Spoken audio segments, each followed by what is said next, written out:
the Illinois game. And when we look at the Illinois game, for those of you that follow me on Twitter or follow me here on the podcast, I thought that the ability of Alabama in this Illinois game was that I thought that Alabama could win this Illinois game because Alabama was more experienced and had played tougher teams. And it really felt like that, right? It felt like early that Alabama was having the success due to their experience, due to their ability of having played a lot of college basketball, having played tougher teams. When Illinois would make a good play or make a good run, Alabama knew exactly how to answer. And so it really felt like Alabama had Illinois right where they wanted them. Grant Nelson, one of the seniors, was the focal point early in this game.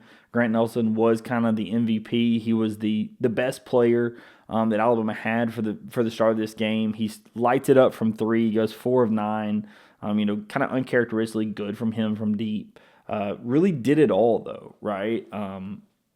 He was just absolutely dominant in this game. And it was great because Alabama was without, and I say without because he just didn't play his best game, any scoring from Mark Sears. And this is something you're not going to hear us talk about hardly at all. This is only his second scoreless game in his entire college career. And, there were a lot of things talking about, what happened. Was he sick? Was he hurt? There were some comments that apparently Nate Oates tried to put him back in later in the game. And Mark told him, no, leave in the guys that are currently in, that being LeBaron Philon, Aiden Holloway, Latrell Wrightsell. Mark was like, hey, those guys are playing better. Just leave them playing. So that's the reason why Mark ends up playing just 21 minutes in this game. He goes 0 of 4 from 3, 0 of 1 from 2, just 0 of 5 from the field. Doesn't have a great game. Does have a couple of assists, a couple of turnovers, but just overall did not have it. He did have a pretty decent defensive possession where he got a steal, and so you thought that maybe that was going to jumpstart his offense, and it just never seemed to happen. But the impressive part is Alabama still puts up 100 points. And the reason they put up 100 points is because you had still 3 guys actually in the backcourt, all that scored in double digits. And that's Aiden Holloway, Latrell Wrightsell, and LeBaron Philon.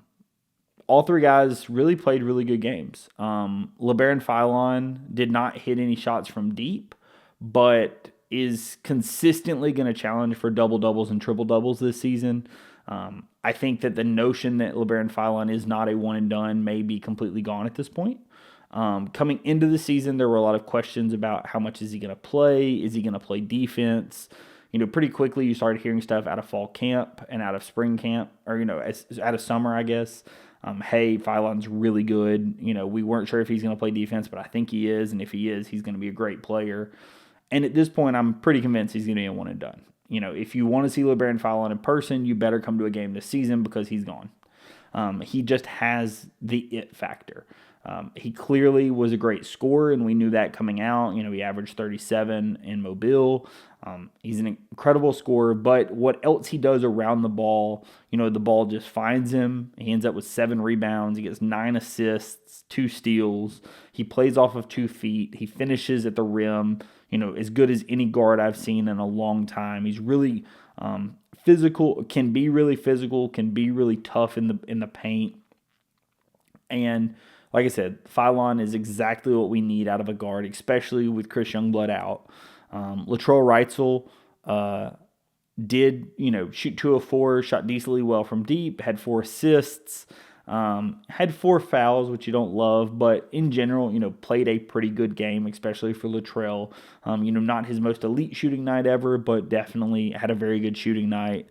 And then the sharpshooter of the group was Aiden Holloway. He goes 3 of 4 from deep. Nate has talked about all offseason that Aiden's one of the best shooters he's coached. He said that about Latrell last season. And it really goes to show that, both of those guys at any moment can go 3 of 4, 5 of 6, 7 of 8, right? Aiden Holloway and Latrell, and even Mark, right? Mark had a bad night, but any of those guys have that ability to shoot the lights out from deep. And so that's something that really, stresses out a defense, especially when you have somebody like Aiden that can flip the switch and get up to speed as quickly as he can, and that's something that's really big. Also, he adds 2 assists to no turnovers, and that's something that he was incredible at Auburn, and I expect that he will continue to be really good at that coming up. So I really do think that that's, kind of the key to this team. Mo D hits another three. You also get a three from Aiden Sherrill. By and large, Alabama actually doesn't shoot the three that well in this game. They do make 11, but it was on 34 attempts, so it's really just 32% from deep. So still not the best shooting night, but Alabama played, pretty efficient overall. They have just 7 turnovers to 13 from Illinois. They only commit 17 fouls. Nobody fouls out. They get 7 steals. They get 7 offensive rebounds versus 14 for Illinois, and that's a spot that Alabama's going to have to clean up, especially with Houston on deck. It's something that hurt us against Purdue. It did not hurt us against Illinois, but it could have, and it's definitely something that Houston, I'm sure, is going to key in on, and I'm sure that Alabama has practiced and worked on that, but that's the thing I really want to watch in this Houston game coming up, is how Alabama's able to do on the glass, because I don't think you're going to get doubled up on the glass and be super successful all the time, right? I think Illinois was a little bit of an anomaly. When we put up a 1.23 on offense, we're able to withstand the 1.07 that Illinois puts up. So that's what happened in that game. I will say one of the comments off of the last video requested that I talk about what the KenPom stats are after games, just to give kind of a look back point throughout the season. So I'm going to do that really quick. So as it sits right now, Alabama is at 10th in KenPom. This is being recorded on Monday the 25th. So Alabama sits at 10th in KenPom. We're at the 3rd ranked offense, 50th ranked defense. We're 8th in tempo. We're 43rd in effective field goal percentage.